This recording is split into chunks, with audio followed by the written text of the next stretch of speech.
तो बड़े शर्म की बात है, आपको सुनकर ऐसा लगेगा क्या ऐसे भी बंदे जो आर्मी में होते हैं? अरे एक बंदा है वो झांसी में पोस्टेड है और झेलम एक्सप्रेस में बैठ जाता है जनरल डिब्बे में।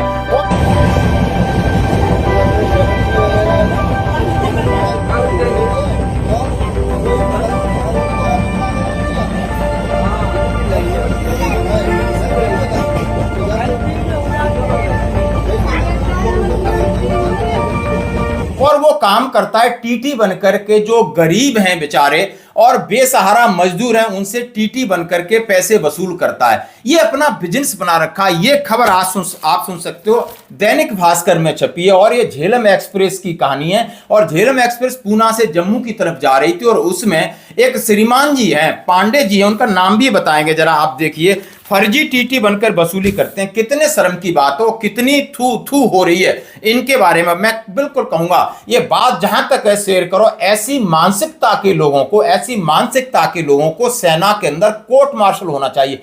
आप यदि सच्चे सैनिक हैं तो इसके ऊपर आपको कमेंट्स करना होगा। दूसरा एक मैं इंसिडेंट बताना चाहता हूं कि ग्वालियर के अंदर एक हवलदार छुट्टी आता है, कमर में पिस्टल लटका करके किसी से रोड पर झगड़ा करता है और झगड़ा जब करता है और उसके जब देखता है कमर से पिस्टल ही गायब है। बड़ा अनोखा स्टाइल, बड़ी एक तगड़ी स्टाइल से, यानी वो वहां तो हीरो बन रहे हैं लेकिन बाद में देखा तो खोखा खोखा टंगा है, हल्का लगा के पिस्टल कहां गई। इसके बारे में बात करेंगे। सबसे पहले इस नमूने के बारे में बात करना चाहूंगा। बिल्कुल नमूना है और इससे भी ज्यादा मैं कुछ कह सकता हूं लेकिन शायद अच्छा नहीं लगता। झेलम एक्सप्रेस में फौजी बना फर्जी टीटी, यात्रियों को सीट दिलाने के नाम पर वसूली, पकड़ा गया।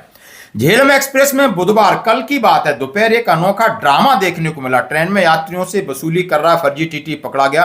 खुद को आर्मी का जवान बताने वाला यह शख्स झांसी से ग्वालियर तक बिना टिकट यात्रा कर रहा था। खुद भी बिना टिकट यात्रा कर रहा था झांसी से ग्वालियर के बीच में और लोगों को सीट दिलाने के नाम पर रुपए ऐंठ रहा था। उसका वीडियो एक यात्री ने बनाकर रेलवे सोशल मीडिया के अकाउंट पर टैग कर दिया, जिसके बाद पूरा मामला उजागर हुआ। जीआरपी जिस तरह जीआरपी के टीआई जितेंद्र चंदोलिया ने बताया कि फौजी ने खुद को बबीना में पदस्थ होना बताया।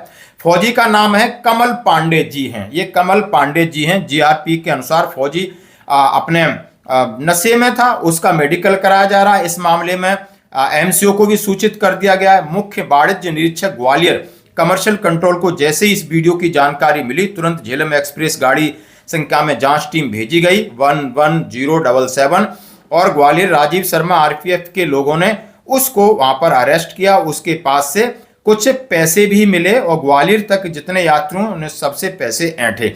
अभी आप देख सकते हो उसके साथ आरोपी को जीआरपी के सुपुर्द करके आगे कानूनी कार्रवाई की जाएगी। और उन्होंने कहा है वर्दीधारी, और उसने कहा है मैं ऐसा पहले भी कई बार कर चुका हूं। फर्जी टीटीआई के खिलाफ कार्रवाई के लिए जीआरपी को सौंपा गया। आप मनोज वो जो टीआई है उन्होंने लिखा है और सीधा सीधा लिखा है इस तरीके से आपके साथ होता है तो 139 पर कॉल करें। अब आप खुद आइडिया लगा लीजिए कि कितना ये कमल पांडे कितना किस टाइप का आदमी, इसकी मानसिकता क्या रही होगी। और ये बिल्कुल उत्तर प्रदेश के रहने वाले हैं और बबीना में पोस्टिंग है, लेकिन नहीं, इनको मजा नहीं आ रहा था। इनको मजा इस काम में आ रहा था कि जनरल डिब्बे में जाएं और दबे कुचले लोग हैं, वैसे ही परेशान लोग हैं, दिवाली पे जा रहे हैं, भरे पड़े हैं और उनके ऊपर रौब जमाएं और उनसे 100-150 रुपए वसूली कर रहा था। इससे कोई घिनौना काम हो सकता है? इससे कोई घिनौना काम हो सकता है? जो कि आप इस सच बता रहा हूं, दिल से कह रहा हूं, इसका कोर्ट मार्शल से कम तो होना ही नहीं चाहिए। मैं कह रहा हूं एमसीए सजा देंगे लेकिन यूनिट तक ये वीडियो पहुंचना चाहिए। खबर भी पहुंच गई है। बिल्कुल मैं वहां का जो कमांडिंग ऑफिसर है, मैं उनसे फॉर्मेशन कमांडर है, इसका नमूना बनना चाहिए ताकि सबको मैसेज मिले। सेना का ये दस्तूर है, एक बंदा सैनिक गलती करता है तो पूरी सेना को आड़े हाथों लिया जाता है। लोगों में कितनी छवि खराब होती है, कितने लोग शहीद और कुर्बानी दे रहे हैं, कितने लोग हाई एल्टीट्यूड में पड़े ईमानदारी से कर रहे हैं, लेकिन ऐसे लोग नाम खराब कर रहे हैं। ऐसे लोगों को सेना में रहने का कोई अधिकार नहीं है। अब मैं बात करूंगा, हाँ जी दोस्तों, सेना के हवलदार से पिस्टल। हाँ जी दोस्तों, अब आप छुट्टी जाते हो और आप एक ये बाथम है, प्रेम नारायण बाथम, जो श्रीनगर में एमी बटालियन में छुट्टी आए थे। छुट्टी आने के बाद अपनी गाड़ी में कहीं घूम रहे थे दोस्तों के साथ और पिस्टल भी साइड में लटका के रखी थी। आगे कोई एक्टिवा होता ही है, जुनून उससे इनकी गाड़ी टच हो जाती है तो वहां पर हंगामा होता है। ये 4 दोस्त हैं, एक्टिवा वाला अकेला था, उसके साथ कहासुनी होती है, मारपीट होती है, पुलिस आ जाती। इसी बीच रोड पर जब हंगामा होता है तो बहुत सारे लोग घूमते रहते हैं, तो 4-5 लोग और इन जैसे ही घूम रहे थे, वो इनसे भी महान गुरु थे। वो जाके देखते हैं कि भाई फौजी बहुत जोश में है, आगे किसी की मान ही नहीं रहा है, लेकिन इतना होश नहीं कि उसके बगल में पिस्टल है, उससे जो बीच बचाव करने वाले बीच में लिपट जाते हैं उसकी पिस्टल को निकाल करके अपने रफू चक्कर हो जाते हैं। अब ये श्रीमान जी को थोड़ा होश आता है मारपीट करने के बाद जो भी होता है, और ये हमारे पास का ही मामला है, ग्वालियर का ही, गोले के मंदिर के पास का ही।